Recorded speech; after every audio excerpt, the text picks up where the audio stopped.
RJ Abarientos, may bagong motibasyon. Ano ito? Kaya naman pala gano'n na lamang kadesidido umiskor sa Hinebra, especially this series ng nagaganap na semifinals na ito kontra SMB.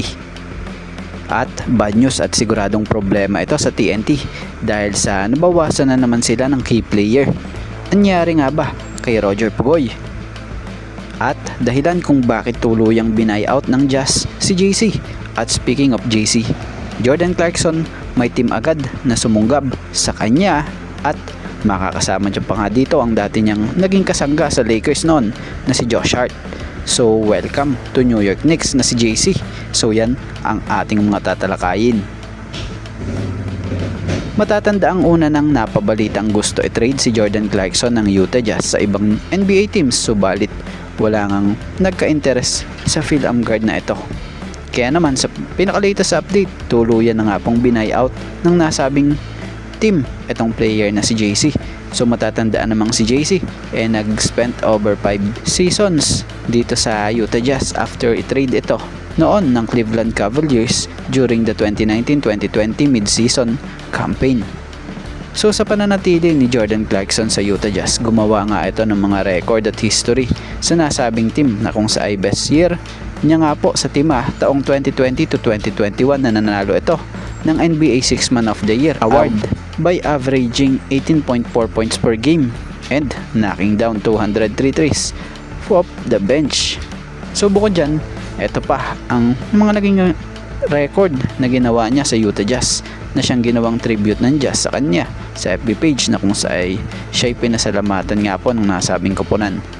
So taong 2022-2023, gumanda pa naman po ang karir nito at naging starter pa nga po ng team na kung saan nag-average pa siya ng 20.8 points per game. Pero eto na sa kanyang last 2 season sa Utah Jazz, dito nga po nagka-struggle na sa laro etong si JC dahil sa injuries. Unti-unti na nga pong bumaba ang points per game niya na sa final year niya nga po dito he averaged 16.2 points per game na lamang at may 40.8% shooting.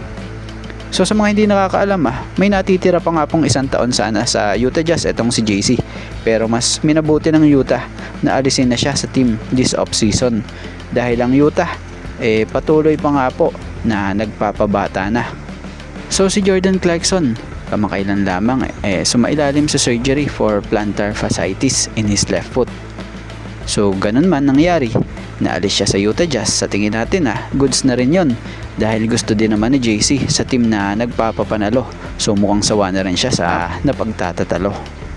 So goods ito dahil next team na mapaglalaroan at kumuha nga dito kay Jordan Clarkson isang team contender dahil New York Knicks lang naman po ang sumunggab sa kanya.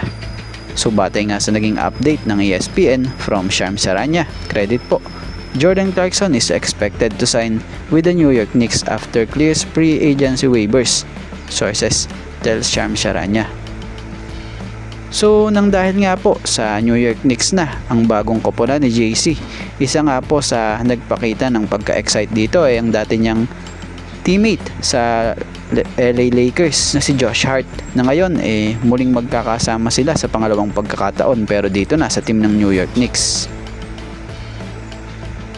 At dito tayo sa patungkol kay Roger Pugoy. Batay nga sa nabasa nating report, baka nga raw di pa makalaro sa Game 4 si RR Pugoy ayon sa head coach ng TNT. So mapapansin nyo nung nakaraang Sunday sa laban ng TNT and Ross sa semi sa Game 3 hindi nakalaro si Pugoy. So ayan nga dahil sa nagkaroon pala ito ng hamstring injury. Speaking of injury, ito palang nararamdaman niyang pananakit na ito noon pa palang quarterfinals pa po kontra Magnolia. So sa pagkawala nga po ni Roger Pugoy dito sa TNT, sa huling laro nga po nila noong nakaraan naramdaman nga po ng team ang kawalan ng isang Roger Pugoy dahil sa nabawasan sila ng gumagawang player sa pagdating sa matitinding opensa. Kaya naman tinambakan lang sila ng Ross nung nakaraan. So grabing step up nga din syempre ang ginawa ng Ross. So 2-1 na nga po ang standings ng seryeng ito. At dito tayo sa bagong motibasyon ni RJ Abarientos. Kaya pala gano'n na lamang siya kalakas ang loob para tumira ng tumira. Kung mapapansin nyo the semis, lalo na nitong last game nila nung Sunday, Ginebra kontra SMB sa game 3, ang hirap mapigilan ng isang RJ Abarientos pag nag-init, na kung sa ay kahit anong moves, mapa perimeter at 3 points, bigla na lang pumupukol ng walang halong pangamba. Kita kay RJ, ang gustong gusto niyang makabawi sa mga nakaraang ilang pangit niyang laro. So ngayon, hindi na lang din talaga pang opensa si RJ Abarientos o mapa assist, dahil mapa rebound, nagiging effective na rin ito at nagiging armas ng Ginebra. Kita nyo yung hustle niya. So yun nga ay dahil din sa namomotivate siya. Kung mapapansin nyo may nabanggit nga si RJ Abarientos nung nakaraan na ayon dito, credit po. Siguro yung nakatulong sa akin yung pag-motivate sa akin ng mga coaches. Sabi nila sa akin, if I have shots, take it. Hindi nila ako pinipigilan.